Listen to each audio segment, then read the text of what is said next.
आज ज्या या गाण्यावर संपूर्ण महाराष्ट्र आनंदाने नाचत आहे ना, खरं तर ते गाणं सर्वसामान्यांचं दुःख आहे लोकांपर्यंत पोहोचवण्यासाठी लिहिलं होतं.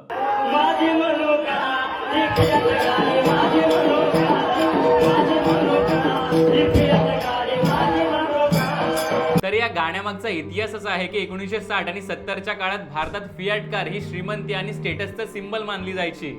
आणि त्या काळात स्वतःची फियाट कार असणं म्हणजे आताच्या लक्झरी गाड्यांपेक्षा काही कमी नाही. आणि सामान्य माणूस तर ही कार विकत घ्यायचा विचार त्याच्या स्वप्नात सुद्धा करू शकत नव्हता. आणि तेव्हाची नेमकी हीच रियालिटी महाकवी वामनदादा कर्डक यांनी त्यांच्या या गीतातून सादर करण्याचा प्रयत्न केला. आता वामनदादांच्या रचना ज्यांनी ऐकल्या असेल ना, त्यांना ही एक गोष्ट नक्कीच माहिती असेल की वामनदादा हे त्यांच्या गाण्यांमधून नेहमी गरीब, कष्टकरी आणि वंचित लोकांचे आवाज मांडायचे. पण त्यांची खासियत अशी होती की ते हे सगळं कधीच रडत रडत सांगायचे नाहीत. ते नेहमीच विनोद, सरकाझम आणि कॅची गाण्यांच्या माध्यमातून लोकांना विचार करायला लावायचे. आणि म्हणूनच या गाण्यात ते म्हणतात, माझी मनुका ही फियाट गाडी माझी मनुका, सोनगडीचा या गाडीचा ड्रायव्हर मनुका.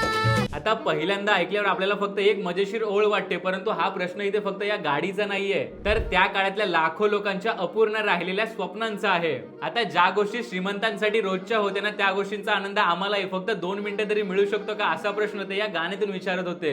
त्यामुळे हे गाणं काय फक्त एंटरटेनमेंट नव्हतं, तर त्या काळातल्या सामाजिक असमानतेवर मारलेला एक हलका फुलका टोला होता. आता या गाण्यावर नाचणाऱ्यांच्या रील्स तर तुम्ही व्हायरल केल्यात, परंतु यामागचा सामाजिक संदेश सुद्धा लाखो लोकांपर्यंत पोहोचवण्याची जबाबदारी ही तुमचीच आहे. म्हणून हा व्हिडिओ जास्तीत जास्त लोकांपर्यंत नक्की शेअर करा.